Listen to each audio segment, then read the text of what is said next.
ತಮ್ಮ business ಪಾರ್ಟ್ನರ್ಸ್ಗಳಿಗೆ CBI notice issue ಮಾಡಿದೆ. ಜೈ Hind channel ಎಂಡಿಗೆ notice ಕೊಟ್ಟಿದೆ.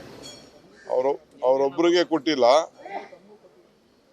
ಆಪ್ಕಾಮ್ಸು ನಮ್ಮ ಸಬ್ ರಿಜಿಸ್ಟ್ರಾರ್ಗಳು ಎಲ್ಲರಿಗೂ ಕೂಡ ಕೊಟ್ಟಿದೆ. ಸರ್ಕಾರ ವಿಡ್ರಾ ಮಾಡಿದೆ. ಆದರೂ ಕೂಡ ಅವರು ಯಾವ ಲೆಕ್ಕಾಚಾರದಲ್ಲಿ ನೋಟಿಸ್ ಕೊಡ್ತಾ ಇದ್ದಾರೋ ನನಗೆ ಗೊತ್ತಿಲ್ಲ. ಅವ್ರು ಏನು ಬೇಕಾದ್ರೆ ಎಲ್ಲ ದಾಖಲೆಗಳು ಅವ್ರ ಹತ್ರ ಇದೆ, ಅವ್ರ ಹತ್ರ ಇಲ್ಲದೆ ಒಂದು ದಾಖಲೆ ಏನಿಲ್ಲ. ಬಟ್ ಈ ಕೇಸಲ್ಲಿ ಈಗಾಗಲೇ ಗೌರ್ಮೆಂಟು ಏನು ಪರ್ಮಿಷನ್ ಕೊಟ್ಟಿತ್ತು ಅದನ್ನು ವಿಡ್ರಾ ಮಾಡಿದೆ. ಆ ಪ್ರಕಾರ ಎಲ್ಲ ದಾಖಲೆಗಳು ಕೂಡ ಈಗ ಅವರು ಲೋಕಾಯುಕ್ತಗೆ ಹ್ಯಾಂಡ್ ಓವರ್ ಮಾಡಬೇಕು ಅನ್ನೋದು ನನಗೆ ಕಾನೂನಿನ ಜ್ಞಾನ. ನಾನೇನು ಲಾಯರ್ ಅಲ್ಲ, ಆದರೂ ಕೂಡ ನನ್ನ ಕಾನೂನಿನ ಅರಿವಿನಲ್ಲಿ ನನಗೆ ಅರಿವಾಗ್ತದೆ. ನಾನೆಲ್ಲ ಲೋಕಾಯುಕ್ತಗೆ ಕೊಡಬೇಕು ಅಂತ ನನ್ನ ಲೆಕ್ಕಾಚಾರ. ಬಟ್ ಈಗ ಹರಾಸ್ಮೆಂಟ್ ಮಾಡಲಿಕ್ಕೆ ಅಲ್ಲಿರೋಂಥ ಭಾಳ ದೊಡ್ಡ ದೊಡ್ಡ ಜನ ಇದ್ದಾರೆ. ನನಗೆಲ್ಲ ಗೊತ್ತಿದೆ, ನನಗೇನು ಗೊತ್ತಿಲ್ಲ ಅಂತ ಏನಿಲ್ಲ.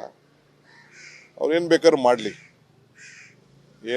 ಮಾಡಲಿ, ನನಗೆ ರಾಜಕೀಯವಾಗಿ ಮುಗಿಸ್ಬೇಕು, ತೊಂದರೆ ಮಾಡಬೇಕು ಅಂತೇಳಿ ಒಂದು ದೊಡ್ಡ ಷಡ್ಯಂತ್ರ ನಡೀತಾ ಇದೆ. ಕೆಲವು ಬಿಜೆಪಿ ನಾಯಕರುಗಳೆಲ್ಲ ಅದು ಮುಂಚಿತವಾಗೇ ಹೇಳಿದ್ರು, ನನ್ನ ಜೈಲು ಕಳಿಸ್ತೀವಿ, ಜೈಲಿಗೆ ಹೋಗ್ತಾರೆ ಅಂತೆಲ್ಲ. ಅವರೆಲ್ಲ ಭವಿಷ್ಯ ಅವರ ಇಲಾಖೆಯಲ್ಲಿ ಮಾತಾಡಿದ್ದೆಲ್ಲ ತಿಳಿಸಿದ್ರು. ಯಾರು ಏನೇನು ಮಾತಾಡ್ತಾರೋ ನಾನು ಅವ್ರಿಗೆಲ್ಲ ಕರೆದಿದ್ದೆ, ಬನ್ರಪ್ಪ ಚರ್ಚೆ ಮಾಡೋಣ, ಸರಿಯಾದ ವೇದಿಕೆ ನೋಡೋಣ ಅಂತ. ಎಲ್ಲ ದೊಡ್ಡ ಪ್ಲಾಟೇ ನಡೀತಾ ಇದೆ. ಇರಲಿ, ನಾನೇನು ತಪ್ಪು ಮಾಡಿಲ್ಲ.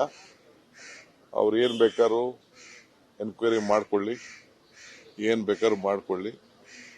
ಎಲ್ಲಿ ನನಗೆ ನ್ಯಾಯ ಸಿಗಬೇಕು ನ್ಯಾಯ ಸಿಗ್ತದೆ.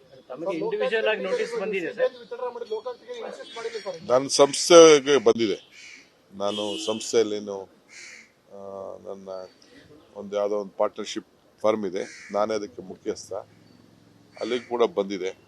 ನನ್ನ ಮಕ್ಕಳದೆಲ್ಲ ಕೇಳ್ತಾ ಇದ್ದಾರೆ. ನನ್ನ ಮಕ್ಕಳು, ನನ್ನ ಹೆಂಡತಿ, ನನ್ನ ಕುಟುಂಬದವರು, ನನ್ನ ಸಂಬಂಧದವ್ರದೆಲ್ಲ ಕೂಡ ಕೇಳ್ತಾ ಇದ್ದಾರೆ. ನಮ್ಮೂರು, ನಮ್ಮ ಯಾವ್ದಾದ್ರು ಸೊಸೈಟಿಗೆ ಡೈರೆಕ್ಟರ್ ಆಗಿದ್ರೆ ಅವ್ರಿಗೆಲ್ಲ ಎಲ್ಲರೂ ಕೂಡ ಕೇಳ್ತಾ ಇದ್ದಾರೆ ಸಿಬಿಐನವರು. ವೈಯಕ್ತಿಕವಾಗಿ ಬಂದಿಲ್ಲ, ಸಂಸ್ಥೆಯ ಮೂಲಕ ಬಂದಿದೆ. ವೈಯಕ್ತಿಕವಾಗಿ ಅಂದ್ರೆ ಎಲ್ಲ ಫಸ್ಟ್ ಅದೆಲ್ಲ ಮುಗಿಸ್ಕೊಂಡು ಬರ್ತಾರೆ, ವೈಯಕ್ತಿಕವಾಗೂ ಬರ್ತಾರೆ ಅವರು. ಏನು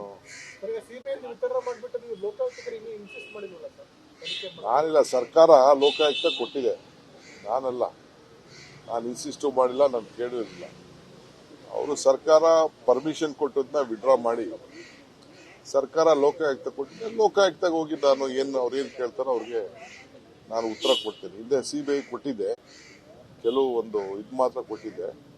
ಇನ್ವೆಸ್ಟಿಗೇಷನ್ ಏನು ಪೂರ್ಣ ಆಗಿಲ್ಲ. ನಾನು ಕರೆದು ಅವ್ರು ಕ್ರಾಸ್ ಮಾಡಬೇಕಾಗಿತ್ತು, ಅವ್ರು ಇನ್ನೇನು ಮಾಡಿರಲಿಲ್ಲ. ಈಗ ಅವರು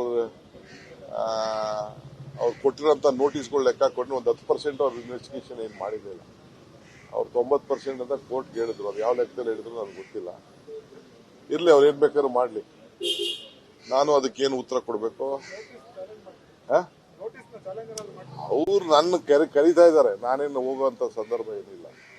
ಅವರು ನೋಟಿಸ್ನ ಚಾಲೆಂಜ್ ಮಾಡಿ ಅಂತ ಹೇಳ್ತಾರೆ.